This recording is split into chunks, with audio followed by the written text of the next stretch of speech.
நேர்களே, முதல் தேர்தலிலேயே சாதித்த விஜய் வரலாற்று நாயகனாக மாறி இருக்கிறார் என்பதுதான் தற்போது நாம் பார்த்து கொண்டிருக்கும் மிக முக்கியமான தகவல்.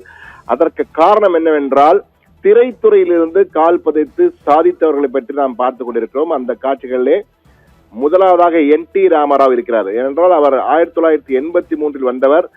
46.30% வாக்குகள் சந்தித்த முதல் தேர்தலிலேயே 46.30% வாக்குகளை பெற்றிருக்கிறார்.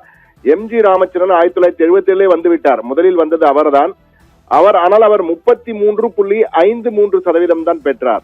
தற்போது விஜய் எம்ஜிஆரை விஞ்சிய விஜயாக எம்ஜிஆரை விட கிட்டத்தட்ட 34.92% என்ற வகையிலே வாங்கியிருக்கிறார். எனவே கிட்டத்தட்ட 1.5% என்ற அளவிலே எம்ஜிஆரை விட முந்தி இருக்கிறார் விஜய் என்றுதான் கொடுக்கும் ஜோசப் விஜய். சிரஞ்சீவி 2009 16.32% பெற்றார். விஜயகாந்த் 2006 8.38%. பவன் கல்யாண் 2019 5.53%. கமல்ஹாசன் 2021 முதல் தேர்தலில் 2.52%. எனவே இந்த திரைத்துறையில் வந்த சாதனை நாயகர்களில் ஜோசப் விஜய் சாதித்து காட்டி, முதல் தேர்தலிலேயே சாதித்து காட்டி வரலாறு நாயகன் என்ற முத்திரையை பதித்திருக்கிறார் என்பதுதான் விஜய்க்கு இந்த தேர்தல் மூலம் கிடைத்த ஒரு கூடுதல் சிறப்பு. எம்ஜிஆரையே தாண்டிவிட்டார் ஜோசப் விஜய் என்பதில் அவருடைய எம்ஜிஆருடைய ரசிகர் கூட்டம் அல்லது அவருடைய படை பரிவாரம் போன்றவற்றை அல்ல.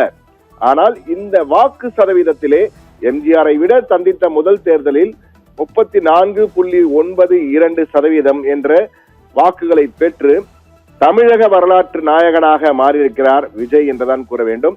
ஆனால் இன்னமும் NT ராமராவ் தான் 46.30% வாக்குகளை பெற்று முதலமைச்சராக தேர்வு பெற்றார்.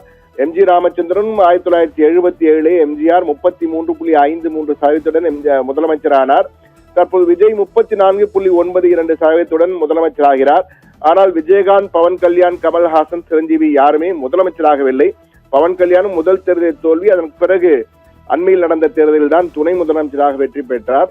ஆனால் ஜோசப் விஜய் சந்தித்த முதல் தேர்தலிலேயே 34.92% தமிழ் திரையுலகில் இருந்து வந்த நாயகர்களில் முதலாவதாக அதிக வாக்கு சதவீதத்தை முதல் தேர்தலை பெற்று சாதனை படைத்திருக்கிறார் என்பதுதான் அவரை வரலாற்று நாயகனாக மாற்றி இருக்கிறது. நேயர்களே.